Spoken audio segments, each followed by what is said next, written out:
Nation, welcome back. We had a week off. Rob was a little under the weather, but we're back for another week. Got a good lineup for you today. We'll talk a little recruiting and spring football. We got a special guest coming up for you, Charlie with the Football Brainiacs. Someone we've been following for a long time, so we're looking forward to bringing him on the show. And then toward the end of the podcast, Rob will wrap it up with a new segment we got coming up here in the next few weeks, the Coaches Clinic. So stay tuned.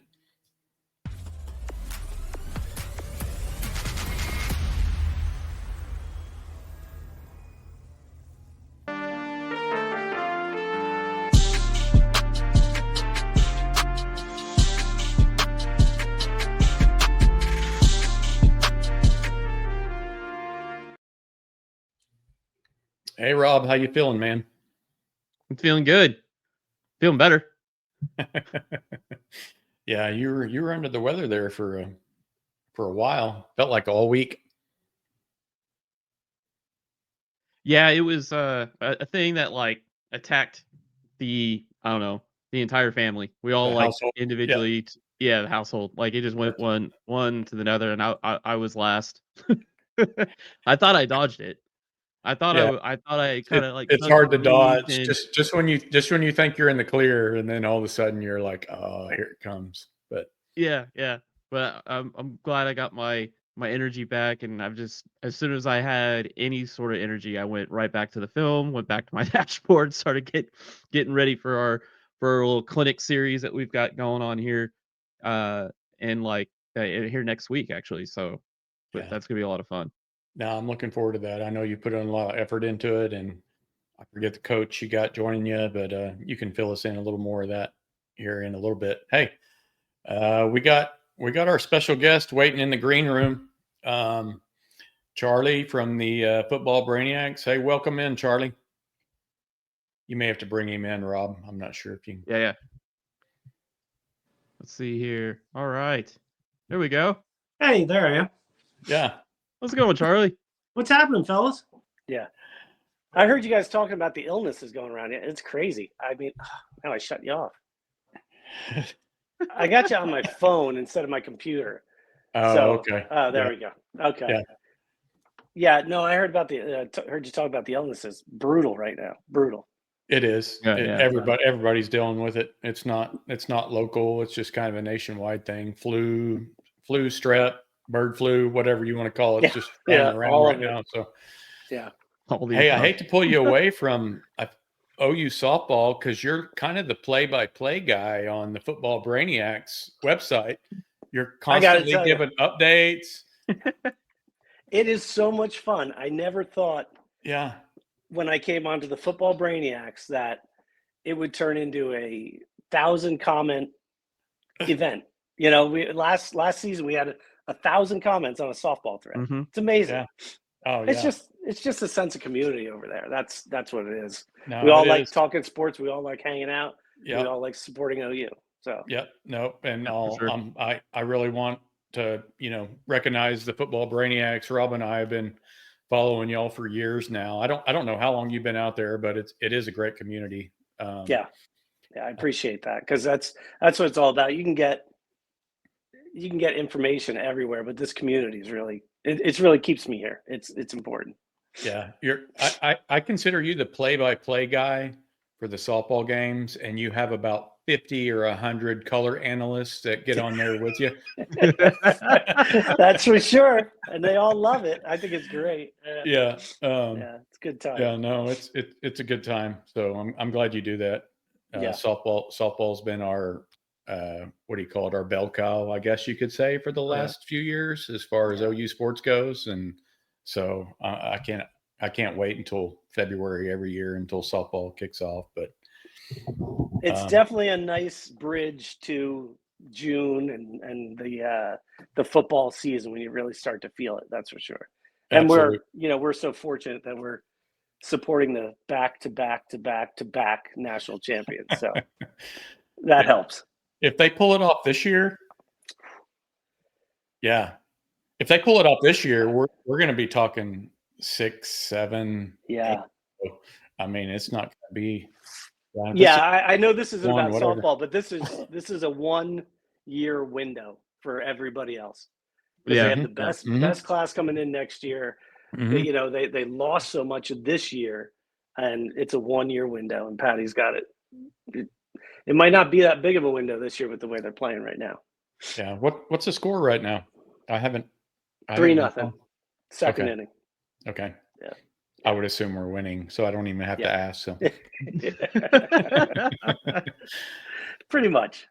No, we wanted to get you on here and talk a little spring football, a little recruiting, just a little, OU football dominates the headlines for most of the year, except for like you said, the 3 or 4 months where softball takes a big precedence. But I know you mentioned a few guys the other day, and I feel like things are starting to, pick up pace a little bit. I know you mentioned, Jaden Warren, the receiver out of Texas the other day, and Braden Presley, the safety out of Bixby.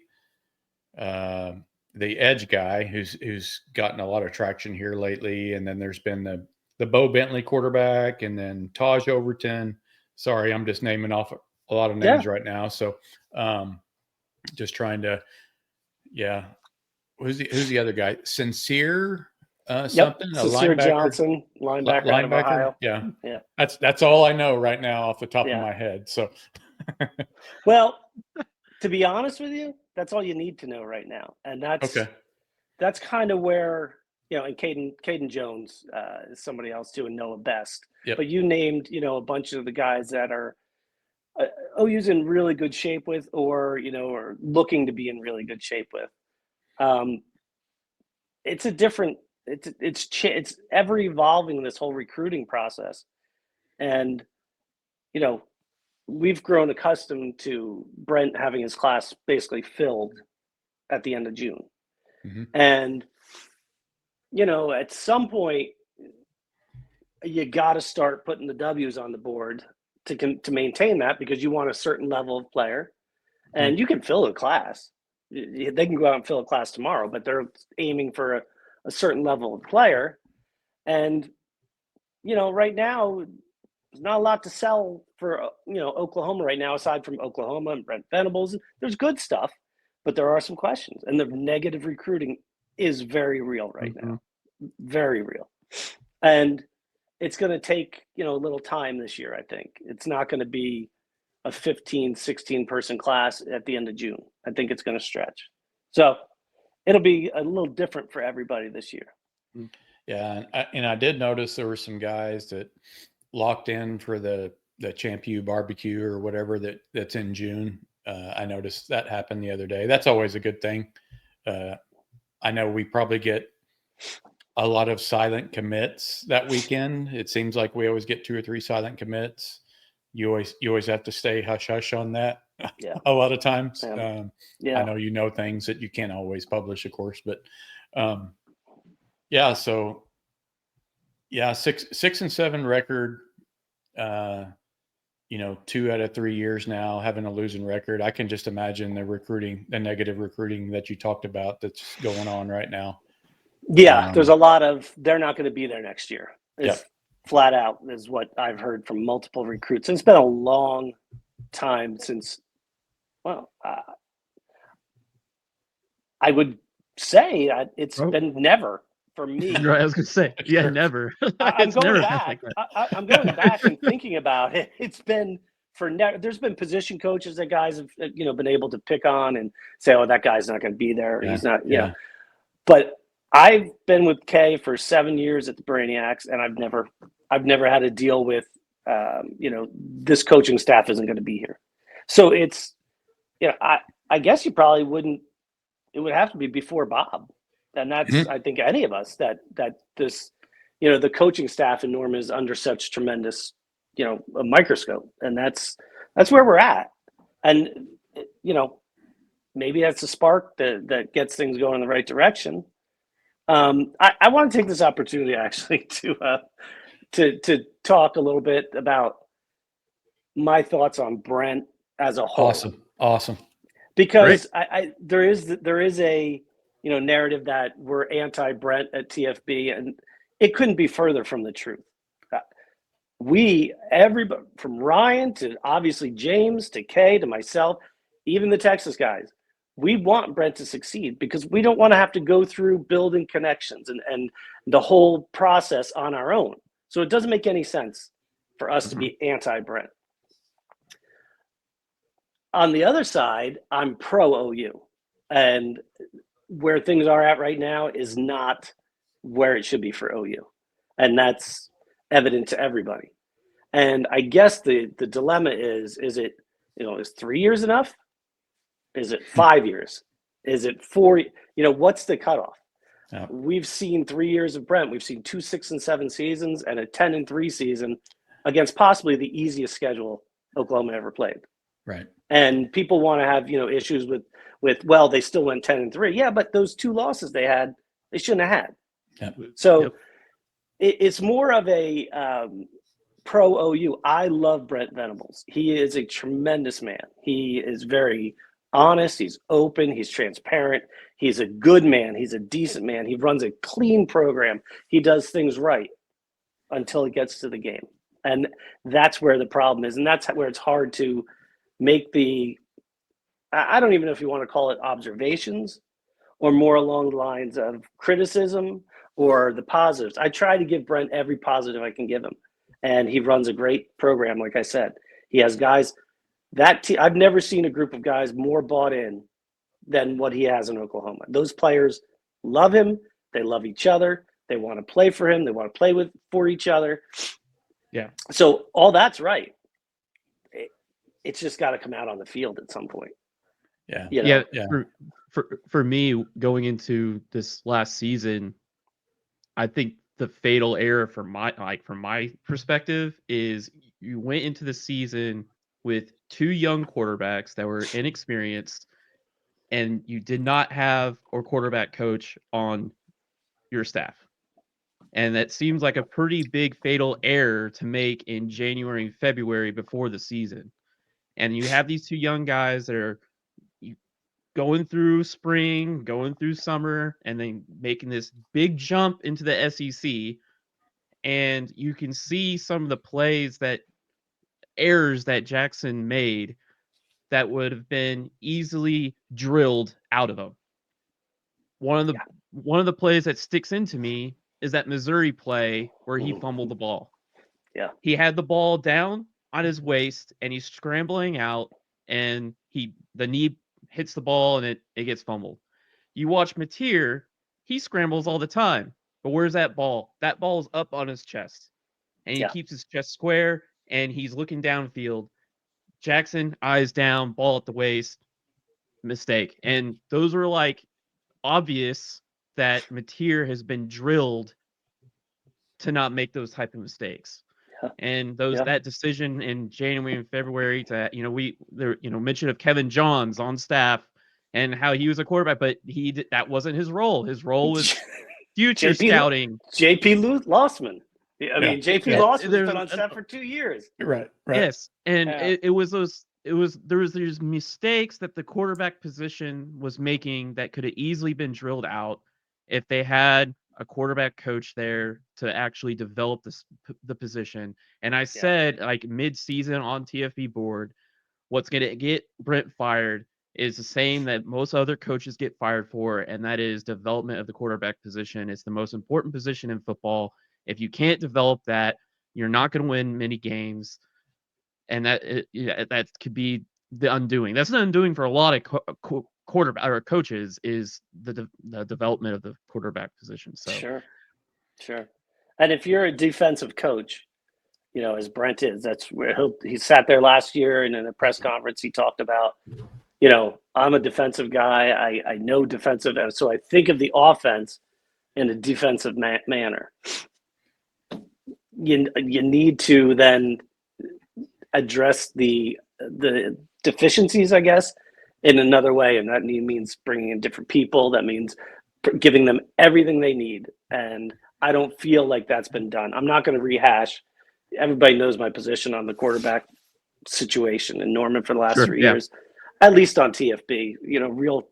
overview for your listeners, I think it's been a complete and utter mismanagement of the quarterback since day one of the Brent Venables era. And that includes through Dylan Gabriel, Davis Bevel, and Nick Evers to where we're at today. And I just think it's been very poorly handled.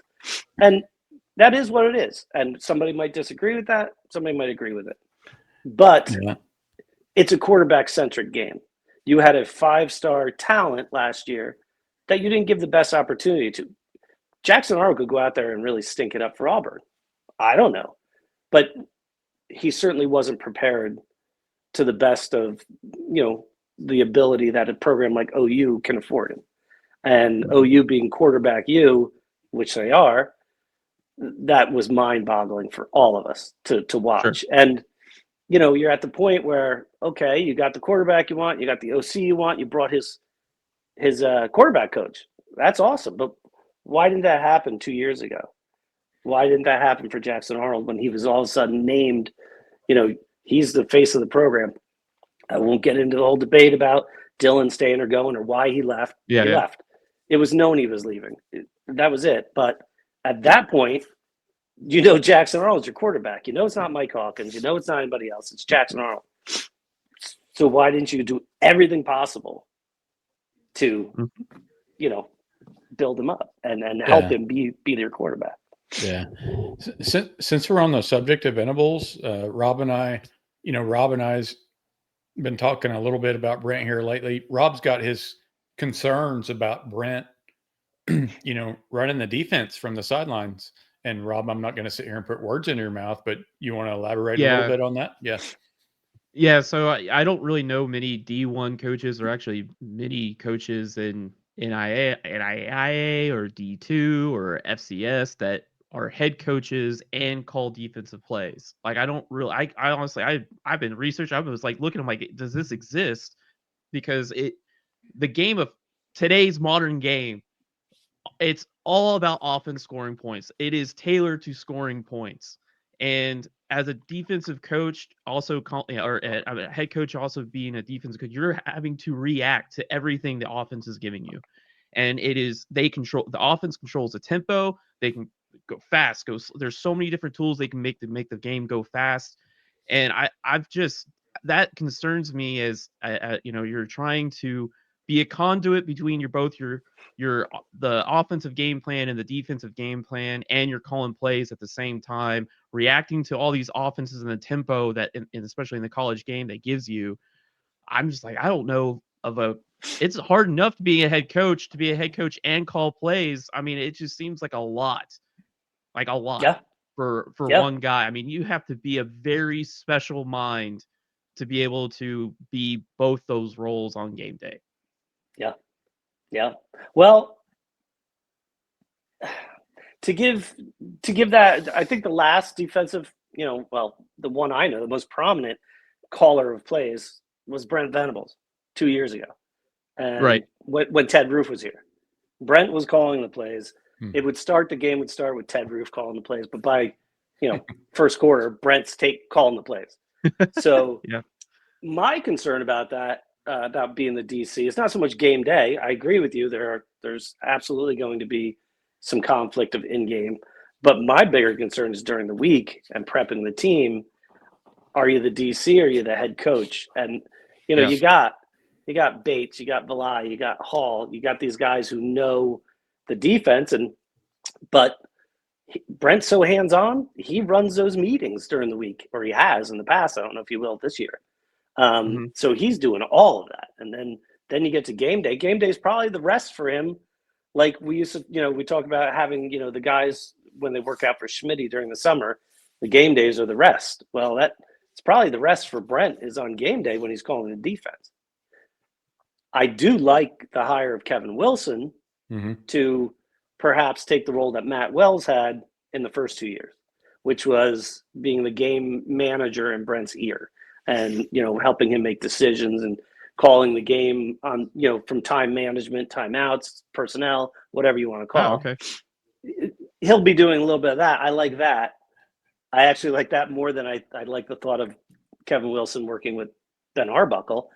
because I think you don't need that many cooks in the kitchen on a new install. Sure. So I'm hoping it's more than, it's not a source note at this point. This is speculation that Kevin Wilson would be that guy, the Matt Wells guy.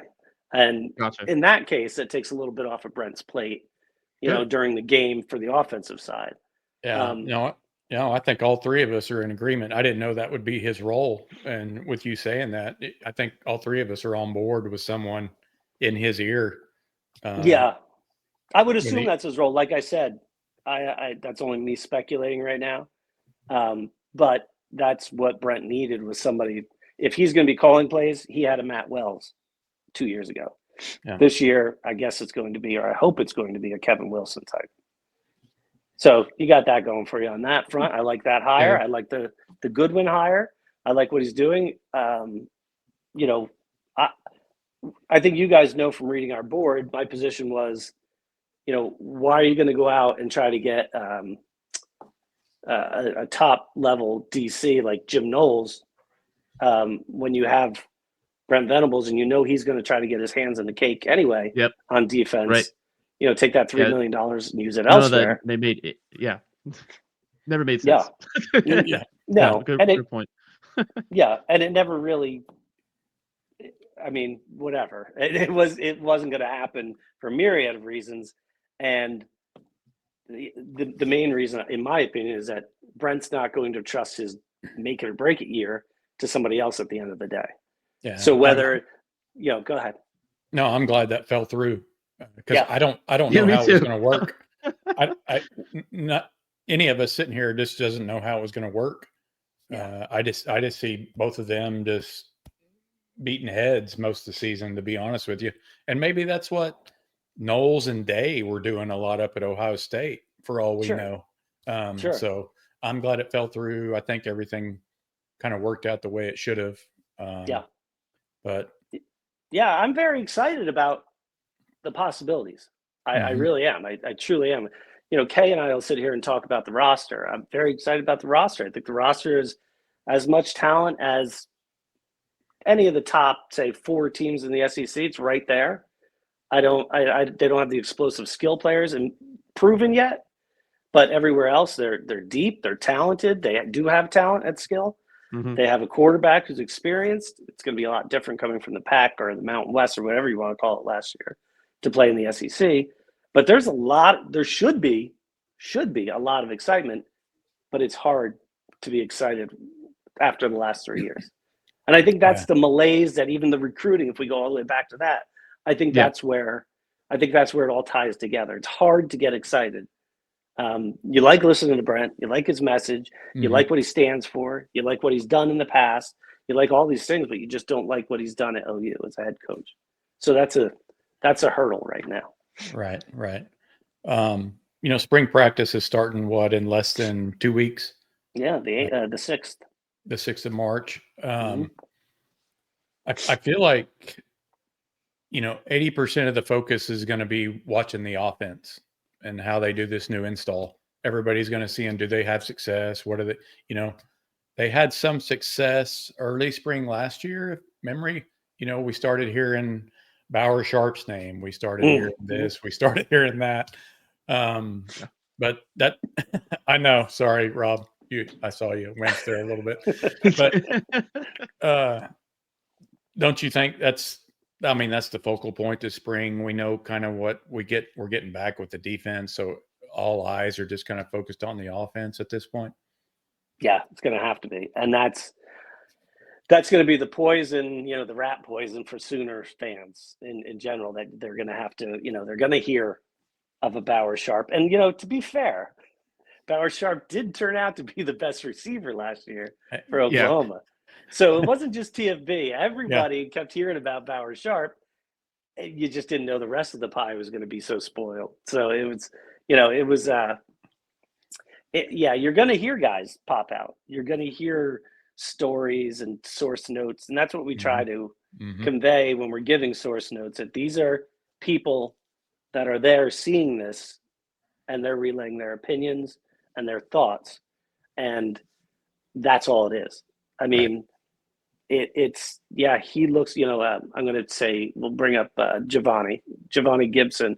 He's looking great. He's doing great. He's going to fit in great. He's going to be able to get separation. You don't know that until it happens. Mm-hmm. But that's what these coaches and these professional football staffers are seeing. So they believe that's what's going to happen. And so, you're going to hear. So I don't know who's going to break out at this point.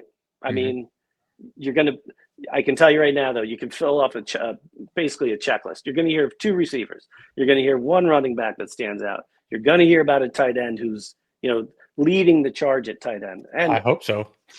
And I've actually started this week. I'm going to have a note this week on the donor board. I'm starting to hear a little bit about Davon Mitchell. I'm starting to hear about his buy-in, and that's good. Awesome. And that's what happens in the spring. It's supposed to happen, and you hear all of this come together, and boom, there's your product. Then you got to see it, and then you got to see it against the opponents, and that's the toughest thing to deal with, is filtering what we hear and putting it out. It's one thing to hear, oh yeah, Keontez Lewis, is having a monster workout. Well, he's strong. He's fast. He's long. How's that translate? Mm-hmm. Okay, so you hear in spring that Keontez Lewis continues to have a play after play after play. Okay, is he going against the 2s, the 3s? Is he going against the walk-ons? What's the matchup? Who's his quarterback? And you have to go through all of that before you can even put it out. Because if we're sitting there saying Keontez Lewis is looking like the next coming, like Bauer Sharp was last year, then again, those notes go nowhere. They do nothing. Mm-hmm. So it's tough, and I'm grateful that I have James and Super K and Ryan and other guys to bounce it off and say, hey, are you hearing anything about this? Because this is what I'm hearing. And then if we corroborate that, we'll put it out there. So it's that kind of season. And it was nice to hear about Davon Mitchell. I heard about him before the bowl game. He didn't get a snap. So, wow. It's just kind of, you gotta kind of weigh what you're going to put out there. Thank goodness I didn't put out anything about Davon before the bowl game because I couldn't corroborate it, and he didn't do anything. But now I'm starting to hear stuff, and that's exciting to me when you have a kid with that talent and you start hearing from people you trust that he's, making progress. That's all you can really, really go on. I guess my focus for this spring will actually be the offensive line area as that's everybody's, main concern. Mm-hmm. You guys know my take. I'm not nearly as down on the offensive line as some are. But you have an injury with Logan Howland. You have Jake Sexton coming back. He should be fine. He should be good to go in the spring, actually. You have Jake Taylor, who knows with that. And then you have the new guys coming in, the young guys. Biedenball has a lot of talent in that room this year. Yeah, he does. He does. Yeah, and people are refusing. I guess they're almost choosing not to believe that because they were so down on the offensive line. But if I was, if I didn't do this for a living and I sat there and I looked at the people he has on his line, there's no reason for them not to be a very good line. So that kind of backs, if they're tired of Coach Biedenball, they should use that as ammo and say, he's got plenty of talent. It better be a good line.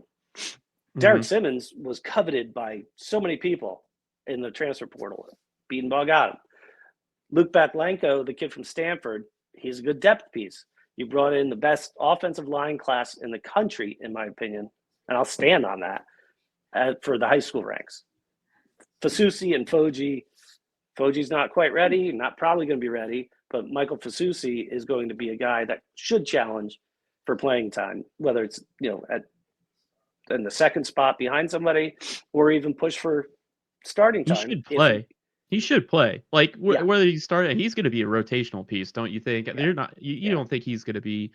I can't see him being redshirted. I just don't think he's a redshirt kind of guy. I think once they get him into a full season, get him into the season, and I think they're going to realize that he's just more valuable to get him extra games and get him ready for next year versus just letting him just take the 4. that's what I'm taking a stab at for I next don't year think with you're wrong. Susie. I don't think you're wrong, because he is that talented. He's arguably the most talented lineman that has ever come to Norman, under Bedenbaugh. Okay, just out of high school. And then you look at, say, Kelvin Banks down in Texas, right? I look at Fasusi and Banks at the same point in their careers, and Fasusi, I think, is above him, like where he's at already. Yeah, and that's not slighting Kelvin Banks. I love Kelvin Banks, but we've gone 3 years now, and processes and procedures have improved. So Michael Fasusi's been a benefactor of that. So he's probably more polished than Kelvin was. And Kelvin went out there. He started since a freshman. And I don't look at Kyle Flood in the same light as I look at Bill Bedenbaugh. So Fasusi has that going for him, And he should find a way, whether it's, working at guard, working at tackle. There's no reason for Michael Fasusi not to see the field this year, in my opinion. The only thing that would hold him back is that old relying on the experience that Bill has shown. Whether we agree with it or not, I don't agree with it. I was calling for it, the young kids after game 1 last year. And that's just to get them, like you said, to get some experience under them for next year, for later in the season, whatever you have. I think you need to see that with Fasusi. He's just too talented not to. So there's a lot of talent on that offensive line. Having an open competition is paramount, because you got Eddie Pierre-Louis, you have these young guys, from last year. Isaiah Autry-Dent, another guy I continue to hear good things about. You have a lot. Yeah. I'm really excited for EPL. I want to see EPL. I want to see more. That one of my favorite plays is that play versus Maine, where he got called penalty, but he went and did the whole WE, put his. I like the nasty attitude. We haven't had that since Cody Ford and Ben Powers. Like, I want that guard that's gonna guard tackle that would. In that Auburn game a few years back in that Sugar Bowl, where Orlando Brown and Ben Powers were plowing that Auburn vaulted front, and they were pushing them back to the goal, like all the way back to the the goal posts. EPL definitely has that nasty attitude. I can't wait to see him a few more years with Bedenbaugh and see how he turns out to be the next Cody Ford 2.0. Yeah. Well, then you had that next year after the Orlando Brown year, when you had Ben Powers, Drew Samaya, Bobby Evans, and Cody Ford just punishing Brecken Hager from Texas. Just Hager, burying him. That was awesome. Yes. I mean, one after the other. There was, I think somebody made a highlight reel out of what the offensive line did to him in that game. That poor guy. Yeah. Never to be heard from again. Yeah. No, you mentioned offensive line. I think just in general, the health of that offensive line, whether it's spring or let's fast forward to August, that offensive line just got beat up in August, and I don't feel like we ever recovered. Yeah. There was, I don't know, 2 or 3, 4 guys that got beat up in fall camp, and they were just we never really got any ground until maybe November-ish. And then you had more practice injuries. Yeah. And that was a post, I made on the board about the physical nature of Brent's practices going throughout the year. That's how Brent does things, and I'm okay with that if that's what he chooses to do. But that's the risk, you kind of run when you get Michael Tarquin banged up in November and he's done for the rest of the year in practice. So that's, they never recovered. You're right. And this year, I'm I look at the offensive line, and for me right now, the entire key right now is Logan Howland. And I say that because he had off-season surgery, he's injured, and he's going to miss, upper body, shoulder. So he's going to miss some upper body training this spring. He's not going to play in the spring. Hopefully get back in the summer, be ready for fall camp. But what does that do, to your rotation? Because Logan, it was kind of funny last year when he first came in, and I think it was Ole Miss. I think it was Ole Miss that really just gave him the business, and they were going in and over and around him. Tulane got him too. He was in the Tulane for like one snap, and he had one bad snap, and then Beanbo pulled him out after one bad play, and we didn't see him. We're like, I remember I was like, what the heck? Like, let him work. Give him some work. It's Tulane, for Christ's sake. We're fine. Like, we're not let the guy. It's amazing how that happened. Yeah, because he did that against Ole Miss, right? And he got got kicked in the nose basically, and then the next game he started from that point out. Nobody said anything about Logan Allen. Nope. Nobody complained about Logan Allen. Nobody said, "Oh no, the left side of the line." They started worrying about the right side of the line, and we got Spencer Brown or Mike Tarquin or who's going to play the right side of the line. And all of a sudden, Logan Allen just got anointed as this left and everybody went quiet. So you just needed time to work. You just got to let him get some reps and get him time to work. You can't just throw a guy in there cold. He has to figure it out. I mean, it takes some time to get to the game speed of everything.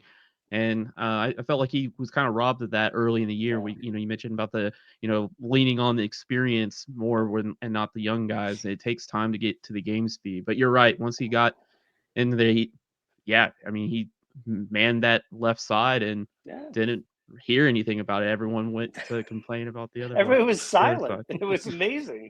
I mean, it's like one game click. So that's my focus is okay. So then you got to, Fasusi gets reps there. Simmons gets reps there. Whoever, Jake or Sexton gets reps there. Okay, what happens when Howland comes back? And then where is he on the totem pole? And does Bill again feel the need to, play the loyalty card? And that's my only drawback or criticism, Bedenbaugh. And look, I'm nobody to criticize Coach Bedenbaugh. Nobody. I'm just a guy on my couch, watching him. But if I could, ask him, I'd love to ask Bill straight up, what's your hang up with doing these younger kids or putting these younger kids in? As I literally wrote it after game one last year that I'm over this offensive line. Let's see the younger kids because they're not going to do any worse. Well, it didn't happen until 4 or 5 games in the road and down the road. We had to see Howland and the same thing. So I guess that's what I'd like to ask Bedenbaugh, face to face, just off the record. What is it? What's drawing you not to give them that? So this year with NIL, with who you have, I mean, the one person we're not even talking about from this year's class is Darius Afalava. Yeah, that kid is going to be. I mean, he could be the Drew Samaya type, who started as a tackle as a freshman, then moved inside because they needed that.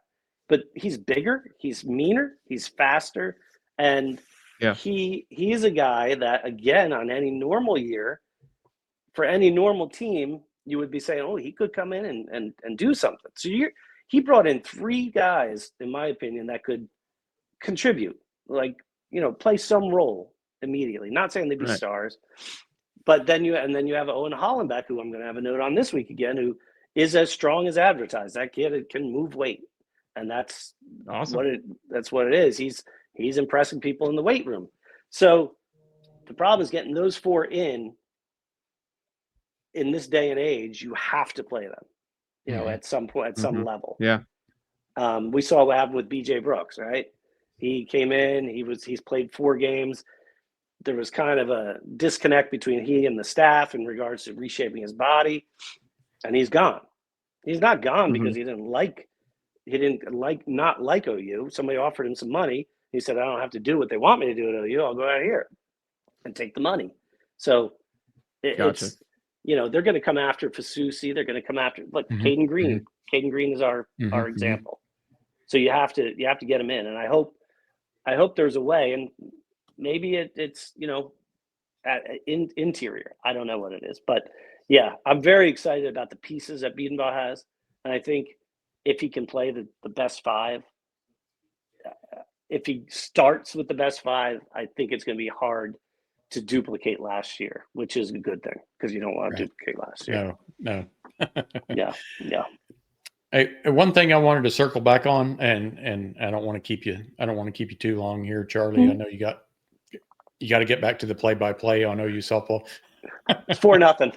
4-0. Okay. But the 2026 quarterbacks. So we have Jaden O'Neal committed, and I know we're pursuing Bo Bentley. So, what's the story there? And I think you mentioned this on your board a little bit. Is are they concerned about O'Neal's commitment, or is this a deal where we really need to sign 2 quarterbacks this cycle? Or, just I don't know where we stand there with those guys, but yeah. Okay. So I'll start at the top with they want to take 2. They would like to take 2 quarterbacks. Then you got to look at how we got here. Jaden O'Neal has been incredibly loyal to OU. He's stuck through 2. I don't know if he committed with under Levy. I don't believe so, but at least 2 offensive coordinators. He's stuck when Luttrell was there, and he stuck through with Jeff Levy or Joe John Finley, and now he's on to Arbuckle, and he's stayed true, and he's saying all the right things. So then you have Arbuckle come in, and Arbuckle runs a different system with a different style. Oh, sure. Bo Bentley happens to suit him to a T. I mean, he's a perfect prototype of what works in Arbuckle's system. So Arbuckle, says I need 2 quarterbacks because if Mateer leaves, I just have Mike Hawkins, and pretty much that's it. Jet, I don't even know how to say his last name. We'll say New. Yeah. Jet New, he's a project. He could be something someday, but he's not going to be ready next year, right? So he needs to go out and populate his quarterback room. He goes after Bentley. Thing is, when O'Neal committed, he didn't want to commit where there were two guys. Nobody ever does. It's not. You want to be the guy, and he's done a good job being the guy, and he's leading the class, and he brought in his receiver and Odom, and it's a dicey situation. But as Bob Stoops said, we can go back to that. No one person is bigger than the program, and that's kind of where we're at with the recruiting. As I've said on the board, in any normal year, I'd be trending Bo Bentley to OU at like a 75, 85% clip right now. He really wants to be at OU. Arbuckle wants him. They seem to be doing a little dance right now, and to make sure O'Neal's comfortable, and where it goes, I don't know. I don't think you're going to sign both as OU. I don't think it's likely. I don't think it actually makes sense in the big picture for either of them, because they can both go and have a better path for their own career to start. And so you're looking at it's going to come down to a choice, I believe. And I would lean towards Bo Bentley being in this class, and Jaden O'Neal, maybe not being in the class and winding up somewhere else at the end of the day. Okay. If I had to make the choice right now, I don't have to. Right. And that's the good thing. I don't want your listeners to think, oh, Charlie's saying that O'Neal's out and Bentley is in. I'm not saying that. Today, Jaden O'Neal's your quarterback. Bo Bentley, they're pursuing. I just think by the time it all unfolds, it could be the reverse. And that would suit kind of Arbuckle's, system. Gotcha. And it would probably put a guy like Jaden O'Neal on a different track where he would have more success for what he does. He's a phenomenal passer. Phenomenal. So, either way, he's going to find a nice place. If it's OU, that's great. If they take 2, that's great. I just think the odds are a little low right now of winding up with 2.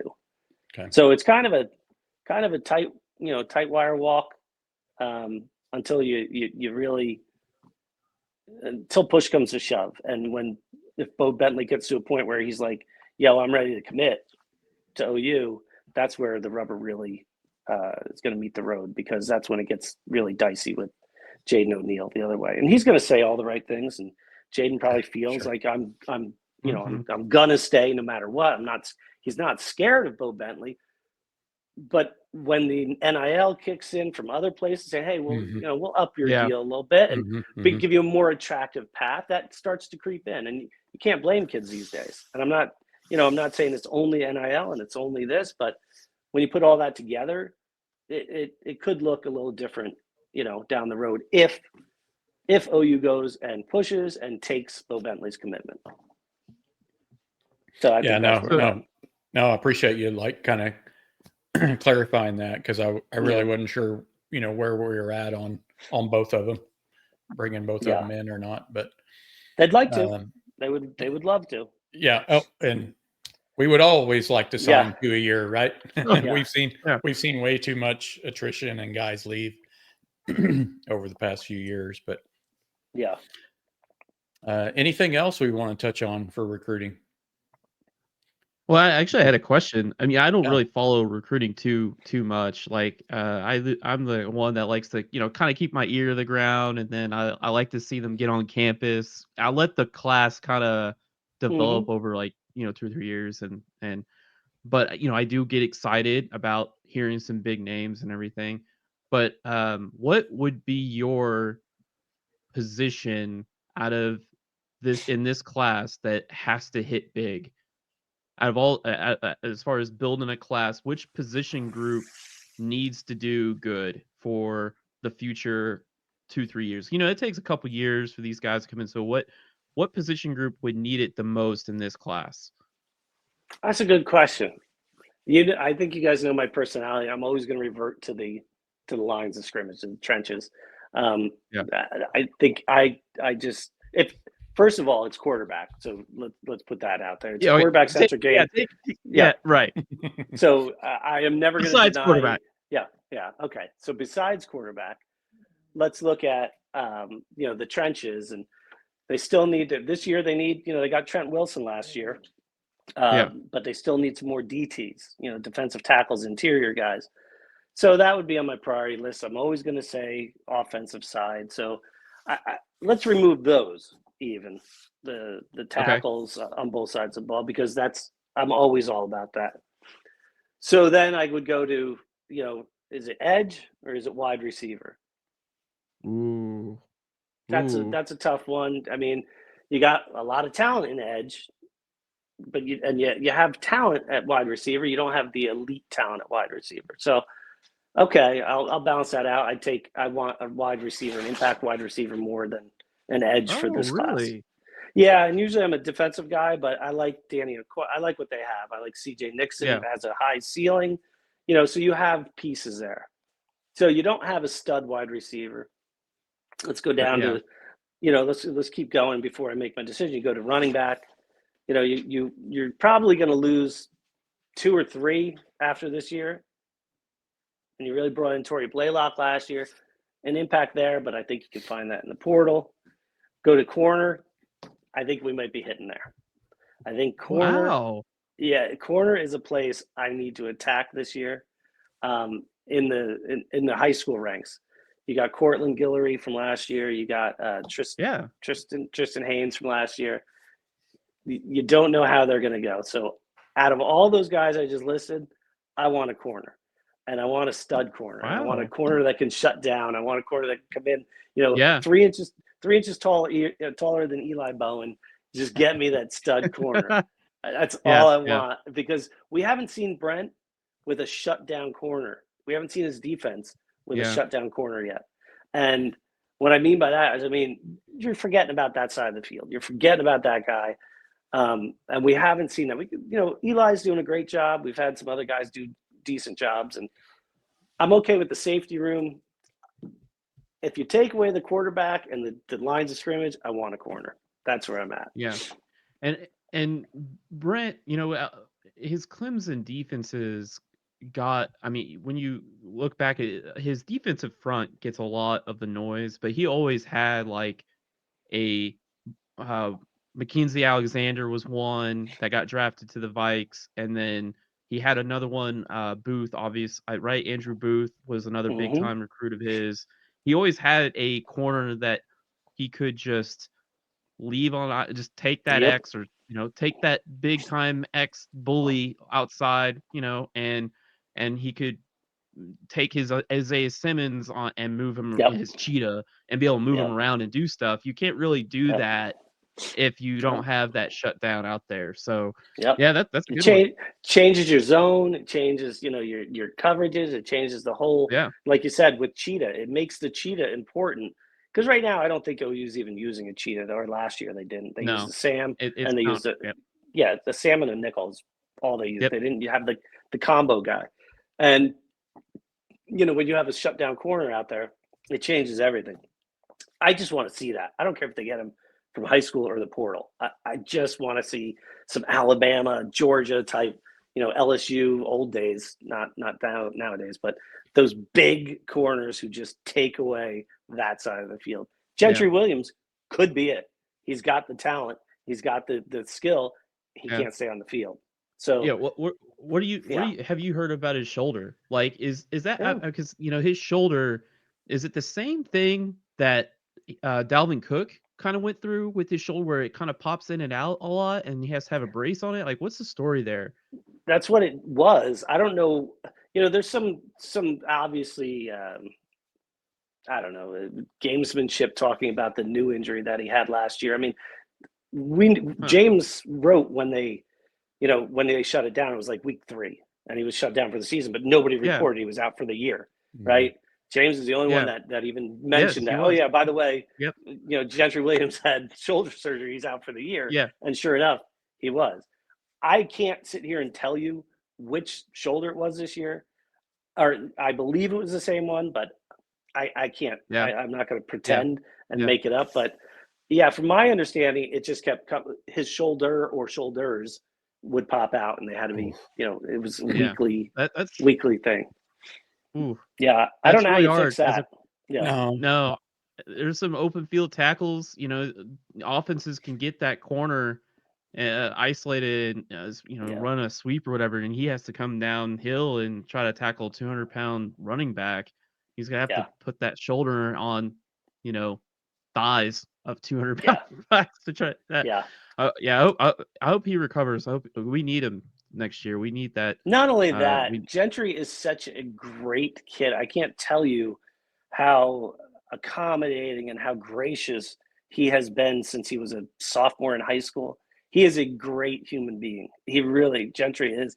And you just, that's where it's funny, because when I started doing this 7 years ago, Kay said, you're going to lose your interest in teams and be more of a guy fan. And that's, I have kids that I covered that are all over the country, and I like following them. So it's hard to stay central to a team, I would imagine. If I was a lifelong 100% diehard born bred Sooner fan, maybe it would still be like in me. But my fandom for Oklahoma is different now. I like Oklahoma because of the kids that I cover, and because of the coaching staff that I, talk with, work with, and because of my community. So that's why I'm an Oklahoma fan now. There's no doubt about it. Well, you're building relationships. That's what it is. You're getting to know them, and of course, you naturally root for them. Yeah, totally see that. But now, if like Gentry Williams, a kid I covered, went to USC, right, I'd still be a Gentry Williams fan, and that's the thing. He is such a just a genuine dude, and you only come across maybe 2-3 of those a cycle, and they remain with you as you go. So it's kind of neat to be able to say, oh, well, OU could really use to win this game against LSU, but man, I really enjoyed Caden Durham because he has that 405 tattoo. So that's, you kind of have that feeling. You kind of have that connection with these guys, and that's you still root for them, but you're like, overall big picture, I want the team to benefit from it. But Gentry, gosh, I just hope he can get healthy and get a chance to get to the next level, and he deserves it. He really genuinely deserves it. Yeah, you get Gentry and Dolby back. I mean, you talk about solidifying those coverage guys. Yeah, those two would just do world of good for this team. Yeah, that's for sure. And when you have that, and you have the back end, the safeties, that you have the talent there, with RSJ and Peyton and Mike and Jaden Hardy and those guys, they have a chance to be good. You just want to see them put it out there. And Dolby, I think, is a guy you're going to see on the outside more this year than inside, which is going to be good for his career. Yeah. Well, you got to think he's looking to go to the next level too. You're losing, if you lost, your top, you're under two. You lost Malone and Walker and Vickers, who really didn't partake, but you're going to need a 3-man, 4-man rotation. And right now, you got Jacoby Johnson, as the third man, I would put, and then the two on top if Gentry's healthy, you got Gentry and Eli. So you need somebody else to step up. And, it could be a freshman, could be, somebody that I'm not thinking of off the top of my head. But I think Dolby fits in there really well. You brought in Kendall Daniels, who can play some cheetah. He's probably going to play more Mike or Will, but then you have Boganowski. Yeah, you have people who can fill that big role that Deshaun McCullough played. But I think you'll see Dolby more outside based on need, in part. Well, he can do it. He is fluid. I love Dolby's game. He is incredibly fluid. His impeccable timing on the ball. Great player. If he played outside and killed it, that would be big time draft pick right there status. Going into this coming season, I was, before he got hurt, I was really excited to see him kind of go up against Luther Bird and everything, because these offenses like to put those big time receivers in those slots. I mean, you look where Luther Burden got that 3rd and 26 play or whatever. He was in the slot and he ran a slot. He ran a little switch and went out. I mean, I think I watched tons of Missouri film in the summer. When that lined up, I'm like, okay, Luther's getting the ball. He's running this way. I didn't know Jacoby was going to get attacked by the grass monster, but but anyway, but the offenses like to put those big time receivers in the slot, and having that cheetah or third corner like Dobie is a great matchup. But for him, I think you could play him anywhere. He's that's the thing. Good. Yeah, you can play him anywhere. Yeah, you can play him safety. You can, sure, absolutely. In that Texas game 2 years ago, he played him everywhere. They played him at safety, they played him at corner, and in the slot. I mean, like, he was everywhere.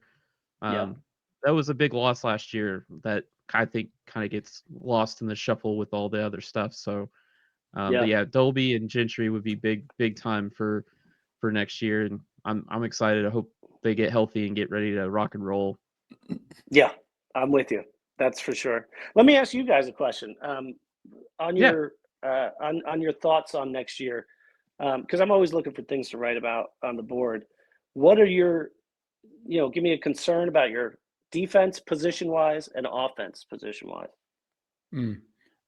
Offense, I'm taking the low-lying fruit and say we need some tight end. That's just way too easy. So let's just throw that out there and say that's one, and then 1A.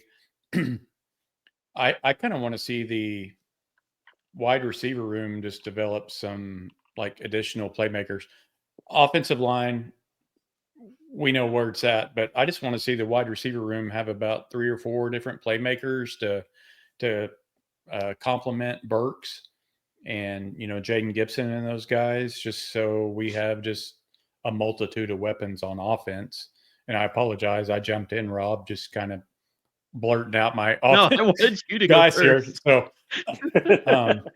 So defensive wise, I always love these questions. So for me, gosh, I want to see if either one of you hit the one I'm worried about. Yeah, one spot. So I'm in between linebacker and cornerback.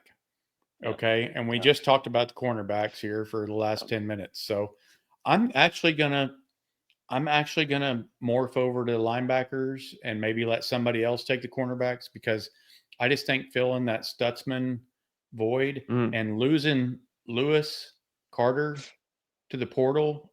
I was a big fan of his. I just think I think there's, I don't know if there's a void there, but Kobe and who are the other ones? I'm like losing my mind right now, but I just think the linebacker room with Stutzman leaving and Carter hitting the portal, I just think there's a little bit of a void there. I'll let someone else go now, but yes, for offense, I guess it starts with scores. We need scores. Like, we got Deion Burks, but we have one guy on the outside receivers that scored more than 2 touchdowns.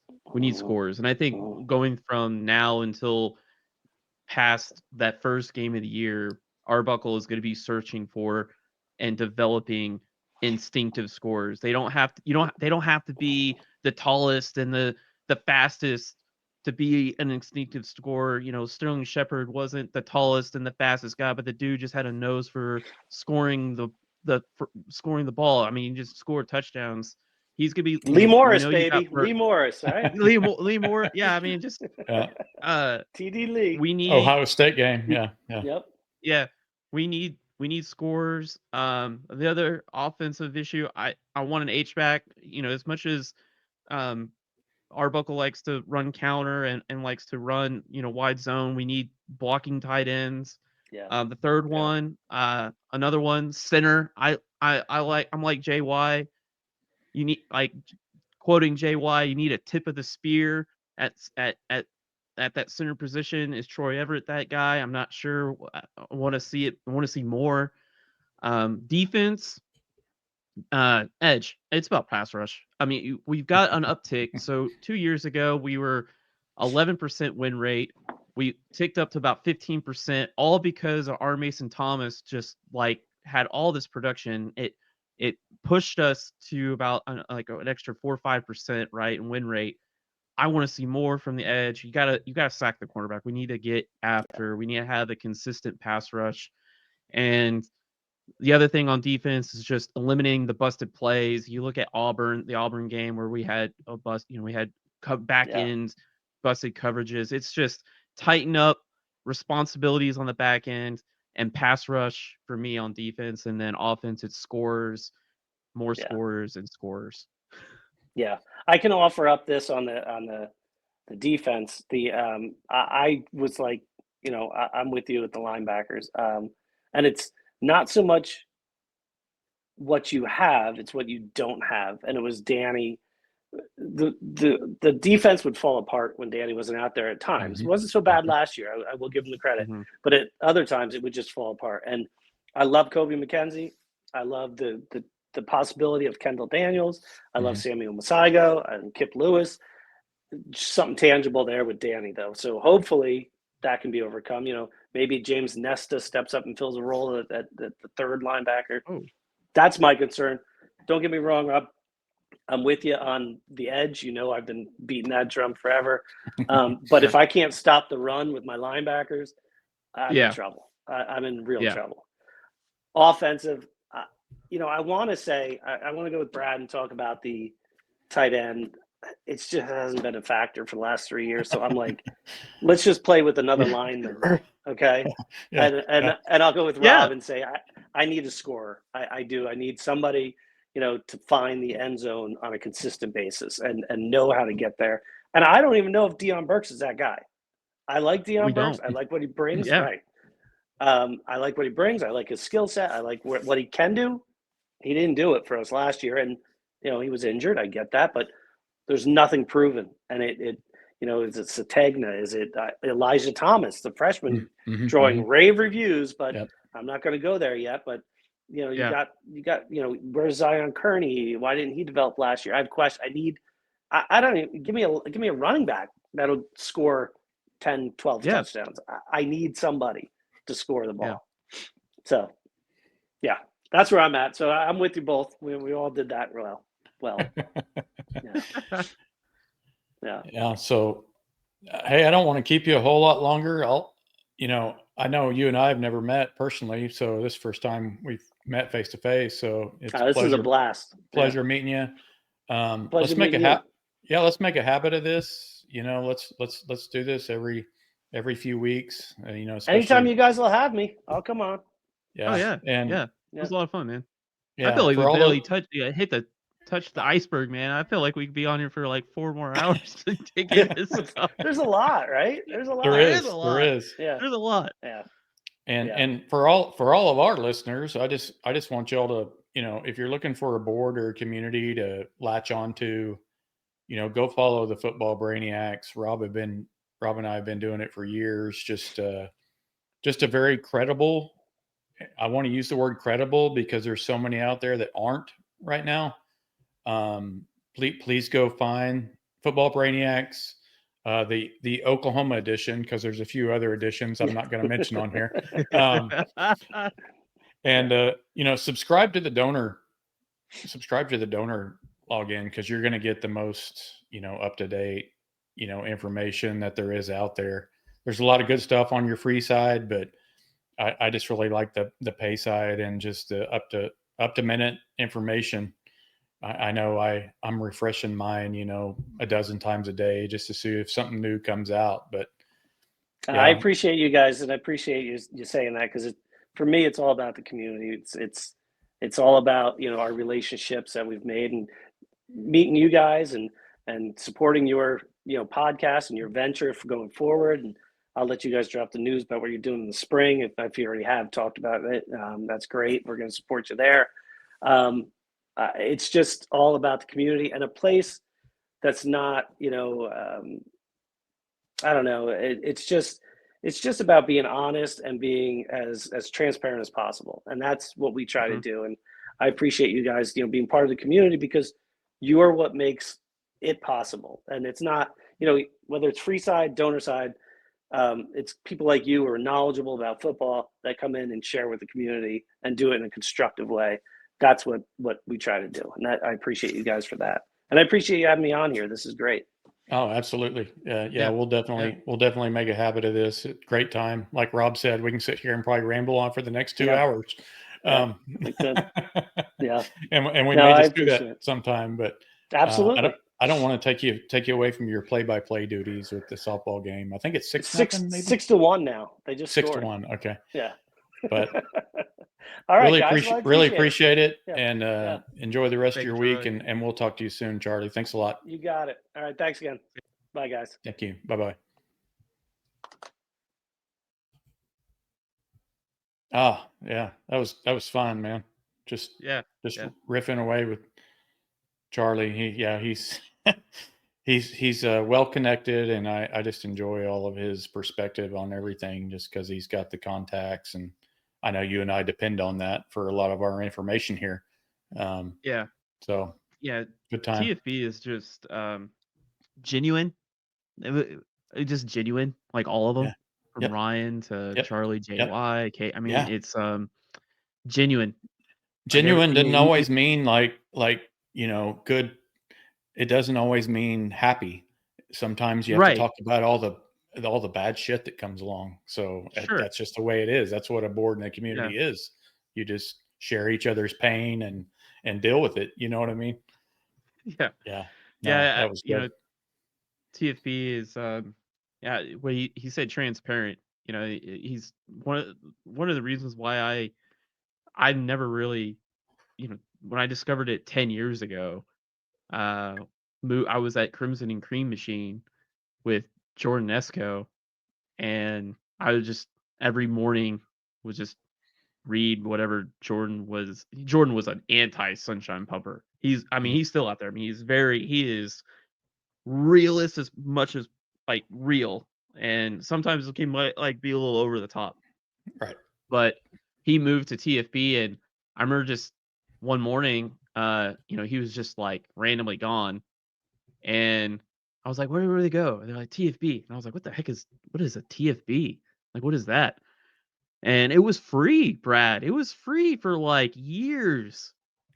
They're putting in all this work for like 4 or 5 years of just what he is talking about, the community. It took years for them to build it up.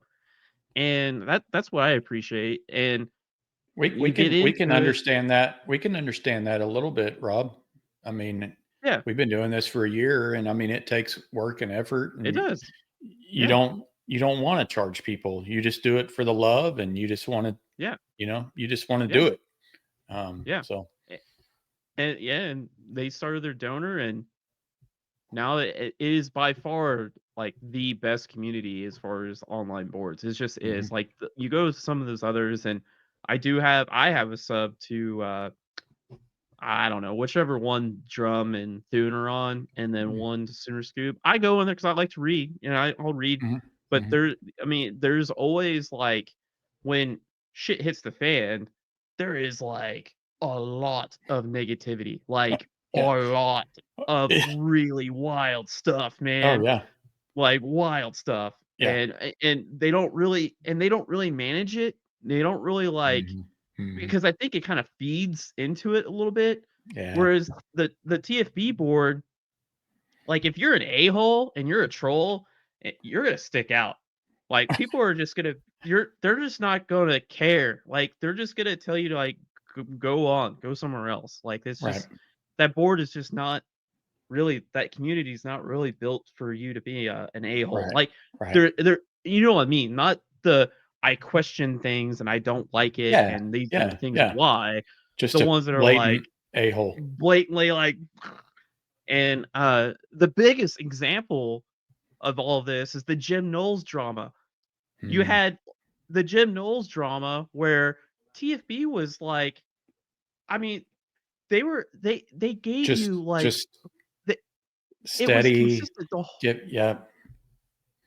they get like James had a note like 3 or so days and 3 or 4 days and before anything happened saying that Knowles's wife was in Columbus and she was like shopping for homes because they were like spending time together and everything. And did he say Knowles was staying in Columbus or was going to? No, but it was like why would they be doing that in Columbus if they're gonna be in Right. Norman like that? But there was other notes too. But then you had like boards that were like the day before the national championship, Jim Knowles confirmed DC for OU. The day before the national championship, confirmed. I'm like, no, just the way that they report is the right way to do it. Okay, they're transparent about it. They don't oversell. They're not pumping out stuff to get subscriptions. They really do want to maintain a great community, and that's what they focus on. And they had the best board for OU sports news, football, actually softball, basketball, all of it. So yeah, no, it's great. Yeah, I wouldn't turn anywhere else right now, to be honest with you. So yeah. Hey, I wanted to shift gears a little bit. I know we have a new segment coming up here in the next couple of weeks, the coaches clinic. I know you've been working behind the scenes along with I forget the coach. You always tell me his name, and I Coach never. Flo. Thank you. I know y'all been working behind the scenes to get. Do you want to kind of mention that a little bit to the audience? Kind of let them know a little bit what's coming. You don't have to give them all the specifics, but yeah. So I literally slapped this. I started this Friday night. We've got our 823 plays that we watched. Wow. And yeah, 823 plays. And we've got them all broken down. I've got, we've got a lot to go through. This is gonna take us some time. Like this is not like we're gonna have like one episode, maybe two, like start, but we're gonna be revisiting this through the off season because like there's a lot to go through. But we've got all the formations, we've got all the plays, we got obviously the scoring drives, and we're gonna be able to break it down by field zone. We got clock minute, down and distance. We've got pass concept, and we've got run concept uses. I literally did this weird looking donut graph like 5 minutes before we went live. So still got a little bit more to go. And but it's gonna be fun. We got that, and then I want to show one thing. So one more thing. So this is our quick cut. So we got all the film in our quick cut here. This is a Huddle alternative. It's cheaper than Huddle's like $400 a year or something like that. Is like half. But look at the minutes of how much we've watched in film. Good Lord. Yeah, and It's you know me, it's about you know me and watching film, you could like get that done to about 10 minutes, and So that would be too much for me. So our listeners, I've watched 345 minutes, Wow. and Coach Flo has watched 213, and that's impressive. just for 2025. I think there's even more for 2024. 500 we've got collective all, minutes between the two of y'all. That's impressive, man. yeah, 5 hours. I mean, and sorry. we've got our playlists in here. We've got the all 22 all loaded up, and like just wanted to mention, we've got quite a bit to take a look at, and it's gonna be a lot of fun. We're gonna take a look at the passing game, or Mateer. We'll have a Mateer focused, where we're gonna like his run game, his pass game, his strengths, his opportunities for improvement, and then we'll take a look at Ben Arbuckle, his run game, and then we'll have a pass game. But we're gonna break it up to like 30-minute segments of some sort. Gonna want to just spread it out a little bit, and then when we go into summer, we'll probably revisit it to remind people of what to expect, and some of the things that OU's roster needs are, and what we expect with the OU's with the jump to the SEC, what maybe some layers that Arbuckle might be building on. And yeah, it's a lot, man. It's a lot. I mean, it's like 10 hours of watching film, and probably another 10 hours of just massaging everything, and getting all the data. I mean, it's like a good, week of like 40-hour work week of leading up to like an hour and a half pod. Right. No, I appreciate all the work that y'all doing behind the scenes, because I don't have the ability to do that. I know you really have the passion, and Coach, of course, does it on a weekly basis or daily basis because of what he does, But no. So I'm looking forward to you rolling that out here in the next couple of weeks. That'll be fun. And there's a ton of our listeners and viewers out there. I didn't mention it earlier, but please like and subscribe to us. I got all caught up in Charlie and his TFB stuff. I forgot to mention that, but yeah, please like and subscribe to us, and stay tuned for these upcoming series that Rob just mentioned. The coaching clinic, is that what you call it? Coaches clinic? I call it like clinic series. Okay, clinic series. Very good. Yep. Yeah. So we'll have that, and then we're going to roll out a few other things, this spring into the summer as well. But enjoyed it today. It's always good. This is the first time to cut up with Charlie here on our podcast, but I know we're always going back and forth with him on his board. But looking forward to more of that as well. But really appreciate everyone listening in today, and hope to catch you again here in the next week or so. So appreciate it, everyone, and Boomer Sooner.